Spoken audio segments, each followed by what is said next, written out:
केंद्र सरकार का निष्पत्ति हुआ, आपका गजल नोटिफिकेशन भी इमीडिएट पब्लिश हो गया, जम्मू कश्मीर में जो द्वैत नागरिकता था उच्छेद हुआ, और आपका जो नेशनल फ्लैग जो सेपरेट था वो भी अबॉलिश हो गया।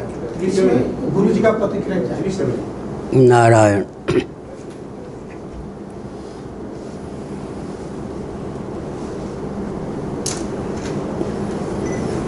एक तथ्य समझने की आवश्यकता है कि सन 1846 तक, जिसको काबुल गांधार कहते थे, आजकल अफ़गानिस्तान के रूप में जिसकी प्रसिद्धि है, तो भारत का अंग था।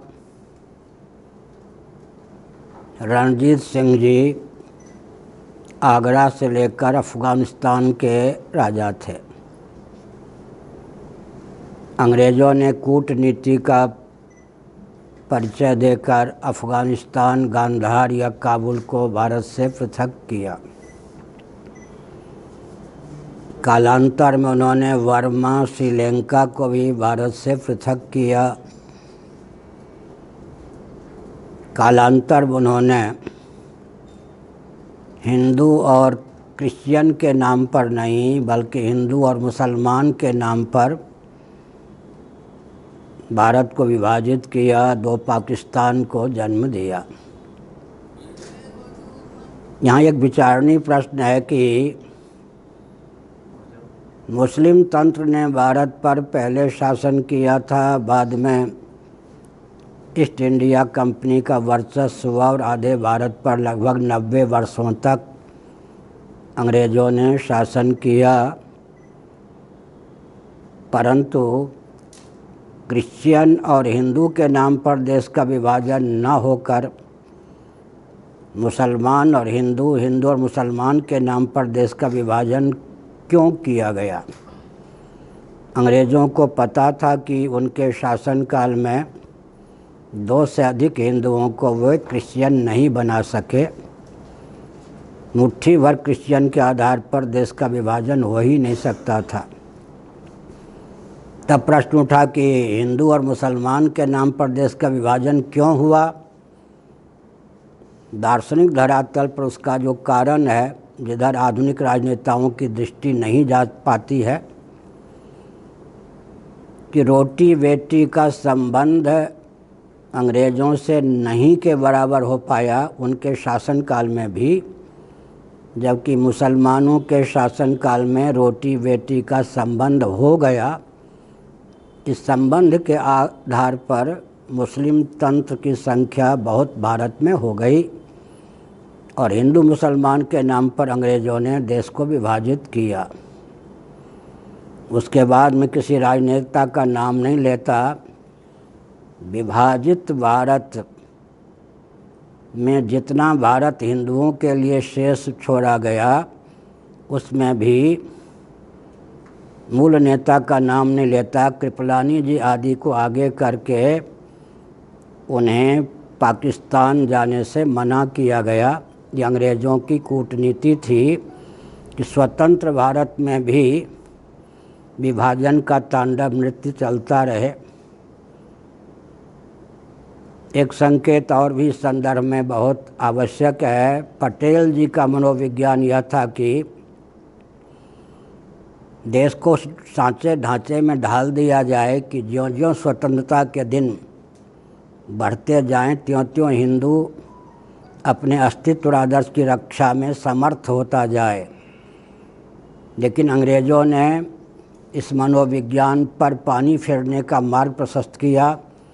दैव योग से पटेल जी का देहांत नेहरू जी के पहले हो गया। नेहरू जी के माध्यम से अंग्रेज़ों ने भारत को उस सांचे और ढांचे में ढाल दिया जिससे स्वतंत्रता के दिन ज्यों-ज्यों बढ़ते जाएं, त्यों-त्यों हिंदुओं का अस्तित्व और आदर्श विलुप्त होता जाए। आपको सुनकर आश्चर्य होगा, विकास विमर्श नामक ग्रंथ में हमने किस किस सन में किस किस प्रधानमंत्री ने कितने बार देश का विभाजन किया है, इसका वर्णन किया है। स्वतंत्र भारत में प्रधानमंत्रियों ने 9 बार देश का विभाजन किया है। ध्यान गया। स्वतंत्र भारत में प्रधानमंत्रियों ने 9 बार देश का विभाजन किया और किसको प्रसन्न करने के लिए? विखंडित भारत जो हिंदुओं के नाम पर रखा गया, संविधान भी उन हिंदुओं के अस्तित्व आदर्श की रक्षा के पक्ष में नहीं बना। संविधान के जितने विशेषज्ञ हैं वो जानते और मानते हैं, भले ही बोलने में संकोच करें, कि भारत में हिंदू 1-2 नंबर का भी नागरिक अब तक नहीं है। और शिक्षा पद्धति भी ऐसी अपनाई गई जिसके आधार पर हिंदू प्रतिक्षण अपने अस्तित्व आदर्श को अनुकूल न रखकर विलुप्त करे, क्योंकि हृदय और मस्तिष्क का निर्माण शिक्षा के आधार पर होता है। बात चौंकाने वाली है लेकिन सत्य है कि IPS IAS का जो प्रशिक्षण चलता है, कोर्स पाठ्यपुस्तकें बनाई जाती हैं, वो भारत में नहीं किसी और तंत्र के द्वारा मंत्रियों को चलाने वाले, विविध विभागों को चलाने वाले IPS IAS पदाधिकारियों का हृदय ही सर्वथा सनातन वैदिक आर्य सिद्धांत के विरुद्ध बनाया गया। छलबल डंके की चोट से हिंदू की आकृति में भी हिंदुओं को कुछ और ही बना दिया गया। और 370 धारा जिसका आपने नाम लिया, मुझे अच्छी तरह पता है। नेहरू जी की अपेक्षा मेरी आयु बहुत कम, लेकिन नेहरू जी से लेकर अब तक जितने प्रधानमंत्री हुए हैं या आजकल जो प्रधानमंत्री हैं, सब पर मेरी दृष्टि रही है और है। 370 धारा स्थायी नहीं थी, धीरे धीरे उसको स्थायित्व प्रदान किया गया और एक विखंडन की यह बात चली कि हिंदू ही सोचने लग गए, क्योंकि मैं राजौरी भी गया हूँ और जम्मू कश्मीर भी गया हूँ शंकराचार्य होने के बाद कई बार। हिंदू सोचने लग गए कि शासन तंत्र तो ऐसी परिस्थिति उत्पन्न करेगा कि कश्मीर को छोड़कर हमको जम्मू भगना पड़ेगा, जम्मू को छोड़कर हमको पंजाब आना पड़ेगा, पंजाब में भी हम कल कुशल नहीं रह सकेंगे, वहाँ भी हम अल्पसंख्यक घोषित कर दिए गए हैं, आपको मालूम हो या ना हो।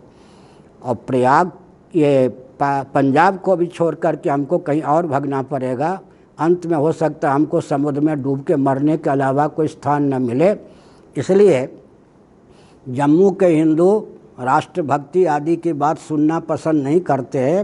वो करते किसी तरह इतना धन बटोर लें कि कल भगने का अवसर प्राप्त हो। तो आपको मालूम है कि किसी राज्यपाल ने जम्मू कश्मीर से पहले पलायन किया, स्वतंत्र भारत में किसी राज्यपाल ने जम्मू कश्मीर से पहले पलायन किया, उसके बाद जनता को पलायन करने के लिए बाध्य होना पड़ा, जो तंबुओं में इतने साल से सर्प आदि के शिकार हो गए, 3-3 पीढ़ी समाप्त हो गई और उनके आंसू नहीं पोंछे गए।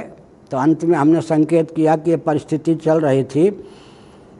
ऐसी स्थिति में जो सूझबूझ के द्वारा 370 धारा को निरस्त किया गया है वो राष्ट्र के हित में है, उसका मैं सम्मान करता हूँ, लेकिन बहुत संभल कर चलने की आवश्यकता है। ऐसे लगभग 25 कदम 24 कदम ठोस उठाने की आवश्यकता है। मनोबल तीव्र होना चाहिए, सूझबूझ भी ठीक हो। 4 योग्यता की आवश्यकता है। पहली योग्यता तो ये होनी चाहिए कि नियत भावना शुद्ध हो, दूसरी योग्यता की नीति शुद्ध हो, तीसरी योग्यता नीति को क्रियान्वित करने के लिए प्रोसेस मेथड या विधा शुद्ध हो, चौथी टीम या टोली शुद्ध हो। व्यूह रचना पूर्वक विश्व को वरदान स्वरूप हिंदू लगे, इसके लिए आवश्यक है कि और भी 24-25 कदम धीरे धीरे सरकार उठावे, क्योंकि सत्य सहिष्णुता की क्रमिक अभिव्यक्ति से उत्कर्ष होता है। तो हमने संकेत किया कि हिंदुओं के अस्तित्व और आदर्श की रक्षा के लिए, बल्कि मानवाधिकार की सीमा में हिंदुओं को भी न्याय देने के लिए, उत्पीड़ित हिंदुओं को मानवाधिकार की सीमा में न्याय देने के लिए यह जो कदम उठाया गया है इसका मैं सम्मान करता हूँ। हो गया।